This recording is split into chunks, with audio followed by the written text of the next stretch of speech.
Hello students, आज हम लोग कक्षा 8 के गणित विषय के अध्याय वर्ग और वर्गमूल पर चर्चा करेंगे। वर्ग और वर्गमूल यानी स्क्वायर एंड स्क्वायर रूट।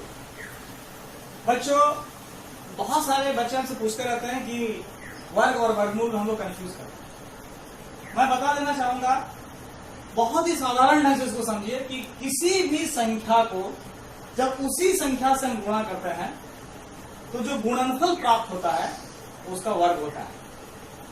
क्या कहा हमने? किसी भी संख्या को जब उसी संख्या से गुणा करते हैं तो जो गुणनफल प्राप्त होता है उसका वर्ग होता है। जैसे यहां पर आपको 3 उदाहरण दिए गए हैं। 2 गुणे 2 4। तो 4 का वर्ग क्या 2 का वर्ग क्या हुआ? 4। 3 गुणे 3 9। 3 का वर्ग क्या हुआ? 9। 5 गुणे 5 25। 5 का वर्ग क्या हुआ? 25। तीनों में आप देख रहे हैं कि उसको 2 को 2 से यानी उसी संख्या से गुणा किया गया है, 3 को 3 से उसी संख्या से गुणा किया गया है, 5 को 5 से उसी संख्या से गुणा किया गया है। ये हुआ वर्ग। अब हम लोग देखेंगे कि वर्ग संख्या के कुछ गुणधर्म होते हैं, कुछ प्रॉपर्टीज होते हैं। उस प्रॉपर्टीज को अगर हम बढ़िया से जान लेंगे तो हमें आगे वर्गमूल निकालने में बहुत सहूलियत होगी।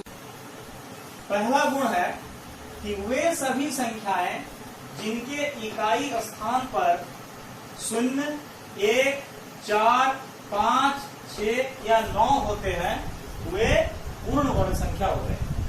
फिर से सुन लीजिए कि कोई भी ऐसा संख्या जिनके इकाई स्थान पर 0, 1, 4, 5, 6 या 9 हो वह कैसे संख्याएं होंगे? वह पूर्ण वर्ग संख्या। यह पहला इसका गुण है। उदाहरण के तौर पर आप किसी भी संख्या को ले लीजिए। 1 गुणे 1 1 आप देख रहे हैं यहाँ पर। 2 का लीजिए, 2 गुणे 2 4 4 पूर्ण वर्ग संख्या है। 3 को लीजिए, 3 गुणे 3 9 9 यहाँ है, पूर्ण वर्ग संख्या है। किसी भी संख्या को आप ले लीजिए। आप लीजिए 7 7 गुणे 7 49। इकाई पर क्या? 9। यहाँ 9 है, 9 है, इसलिए 49 क्या है? पूर्ण वर्ग संख्या है। आप और ज्यादा लीजिए, मान लीजिए 9 गुणे 9 81। पूर्ण वर्ग संख्या इकाई स्थान पर क्या है? 1 है।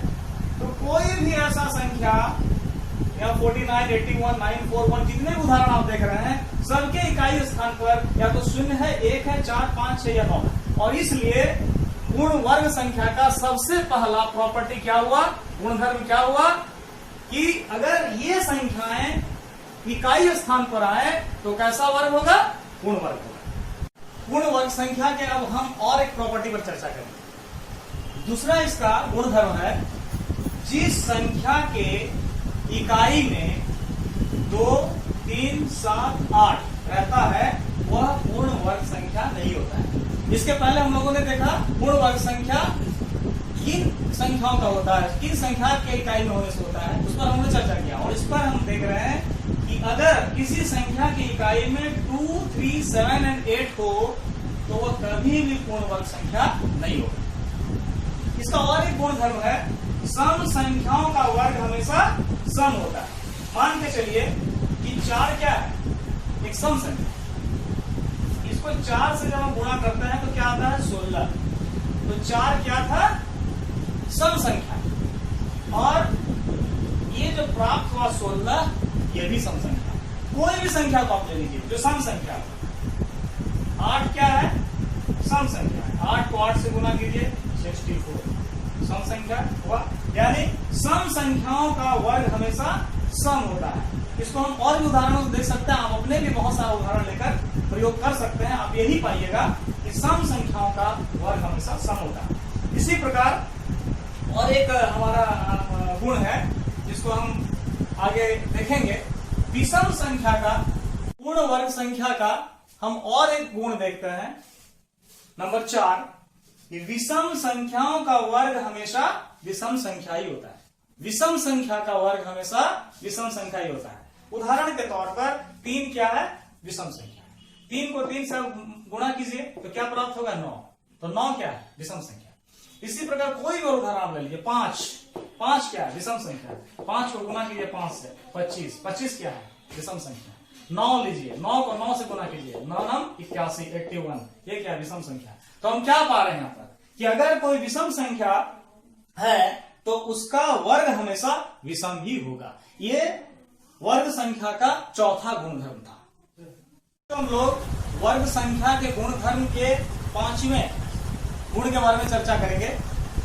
यदि किसी संख्या के अंत में शून्यों की संख्या विषम हो तो ऐसी संख्या पूर्ण वर्ग संख्या नहीं होगी। ध्यान दीजिए, यदि किसी संख्या के अंत में शून्यों की संख्या, जीरो की संख्या विषम हो तो ऐसी संख्या पूर्ण वर्ग संख्या नहीं होगी। साथ ही साथ और इसमें जुड़ा हुआ है, यदि शून्यों की संख्या सम हो और शून्यों को छोड़कर शेष संख्या पूर्ण वर्ग हो तो संख्या पूर्ण वर्ग संख्या होगी। अब नहीं समझा? अब इसको मैं उदाहरण के द्वारा समझाता हूं। अब मैं आपको इसको उदाहरण के द्वारा समझाता हूं। अब ध्यान दीजिए, मैंने पहले क्या कहा कि किसी संख्या के में अगर शून्यों की संख्या विषम हो, जैसे 60 में शून्यों की संख्या क्या है? एक विषम, तो 60 कभी भी पूर्ण वर्ग संख्या नहीं होगी। हम और एक उदाहरण लेते हैं, 700, 7000। तो 7000 में शून्यों की संख्या कितनी है? 3 कौन सा संख्या है? विषम। इसलिए 7000 भी कभी भी पूर्ण वर्ग संख्या नहीं होगी। इस प्रकार हम कई और उदाहरण ले सकते हैं। अगर किसी भी संख्या में शून्यों की संख्या 0 विषम हो तो आप पहले ही समझ लीजिए कि वो संख्या कभी भी पूर्ण वर्ग संख्या नहीं हो सकता। 1 शून्य हो सकता है, 3 शून्य हो, 5 शून्य हो, 7 शून्य हो, ये कभी भी पूर्ण वर्ग संख्या नहीं है। इसके साथ मैंने और एक उदाहरण आपको बताया, गुण बताया, जिसमें मैंने ये बताया कि अगर कोई ऐसा संख्या हो जिसमें, क्या हमने कहा, जिसमें शून्यों की संख्या सम हो और उसमें जो संख्या है वो संख्या पूर्ण वर्ग हो, तब वो पूर्ण वर्ग होगा। जैसे 400 में शून्य कितने हैं? 2। इसलिए यहाँ पूरा अवसर है कि ये संख्या पूर्ण वर्ग संख्या हो सकता है, लेकिन सिर्फ 2 शून्य होने से ये नहीं हो जाएगा। इसके साथ हमको देखना पड़ेगा कि इसके साथ कौन सा संख्या है शून्य के साथ। तो शून्य दोनों के साथ 4 है और जानते हैं 4 पूर्ण वर्ग है। 2 गुने 2 4 होता है, तो इसलिए 400 क्या है? पूर्ण वर्ग संख्या है। इसी प्रकार उदाहरण के तौर पर हम लोग और भी बहुत सारे उदाहरण ले सकते हैं, जैसे 900। इसमें भी शून्य कितने हैं? 2, यानी शून्यों की संख्या 2 है और 9 पूर्ण वर्ग है, इसलिए 900 भी पूर्ण वर्ग संख्या है। यानी 400 का अगर हम लोग निकालेंगे तो 20 होगा। कैसे निकालेंगे बाद में बताते हैं, मैं सिर्फ अभी गुणधर्म के बारे में बता रहा हूं। 900 का निकालेंगे तो 30 होगा। इसी प्रकार और भी आपको मैं बता दूं उदाहरण। मान लीजिए 16 पर 1 2 3 4 शून्य। कोई भी कहे कि 1,60,000 पूर्ण वर्ग संख्या होगा या नहीं, कोई आपसे पूछा तो आप पहले ही बता दोगे अगर आपको वर्ग का गुणधर्म मालूम है कि नहीं ये पूर्ण वर्ग संख्या होगा। क्यों? क्योंकि इसमें कितने शून्य हैं? 4, और 4 शून्य क्या है? 4 शून्य क्या है? 4 संख्या क्या है? सम संख्या है। तो इसलिए सम होने के कारण शून्यों की संख्या ये होना चाहिए। और दूसरी बात 16 पूर्ण वर्ग संख्या होता है। 4 गुने 4 16, यानी 1,60,000 कैसा संख्या है?